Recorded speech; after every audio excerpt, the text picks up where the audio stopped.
The more of these direct-to-DVD movies that Warner Brothers Animation is putting out, the more I learn to appreciate Under the Red Hood. With the last one, with Batman the Year One, I had a real problem with the fact that they didn't adapt the story enough, not even to the extent of taking advantage of everything that animation had to offer for them. With Justice League Doom, I have the opposite problem. Justice League Doom just feels like it was trying to do way too much and deviated a lot from the original material. Before anything, I will say that when I first learned about Justice League Doom, I knew that they were only going to use just the basic idea of Batman having plans on how to dispose of all of the Justice League members, and those plans get stolen and get used against the League. That is the basic essence of the Tower of Babel storyline. And I had no problem with the fact that they just want to use that idea. That being said, they change everything else. They change the person who is behind the plans getting stolen, the way the plans get stolen. They even change some of the plans themselves. They even change some of the methods that Batman used in the comic book. And I have to say that some of the things that they come up with are very clever.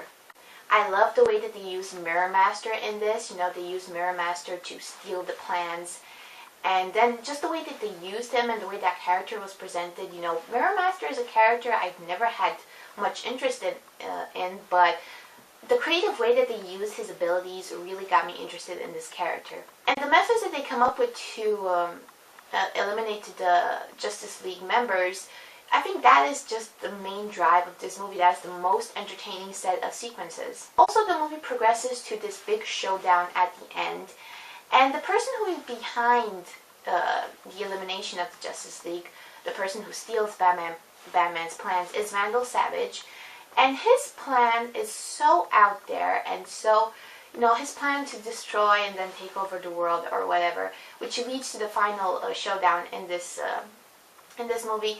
It really lends itself, it's the kind of thing where you really need the Justice League for this. It's the kind of threat, the kind of cataclysmic threat that only a team of superheroes could solve, not just one superhero. So I really liked from that aspect how the movie ended.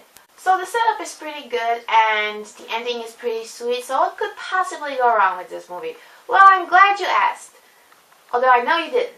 I'm going back to the essence. So the essence is that Batman has plans on how to take down all the Justice League members, and never in this movie does it feel like Batman actually did anything wrong. None of the Justice League members actually feel betrayed. Only Wonder Woman has this outburst at some point, like, it's a horrible betrayal of our trust. But then nobody else says anything mean to Batman till the end of the movie. It feels like he got off way too easy. Now, you could make the argument that, well, he actually didn't do anything wrong, and it makes sense to have contingency plans and so on and so forth, and you'd be right.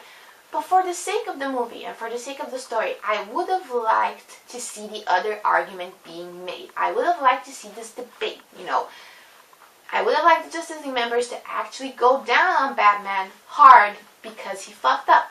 Even I was going, throughout this movie, I was going like, why are people so blasé about the fact that Batman nearly got them all killed?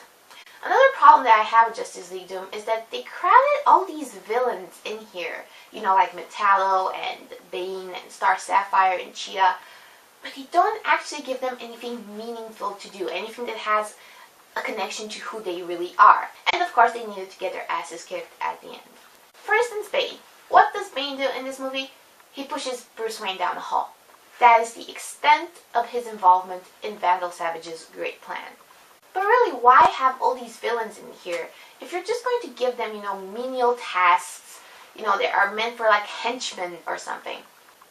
In terms of voice acting, this movie is really short on one-liners and really short on like that back and forth type of dialogue. So you really didn't have the kind of material that lends itself to actors being able to impress you. I was really excited about Michael Rosenbaum coming back for this, but he actually plays the Barry Allen version of Flash, And I have nothing against Barry Allen, but he was definitely not as funny as Wally. So overall, I love the setups. I like the action scenes. I thought it was really interesting what they came up with in terms of how you take down the heroes. But in terms of interaction, it was so weak. It didn't feel like, for me, this story was about Batman's betrayal, and it never really felt like a betrayal.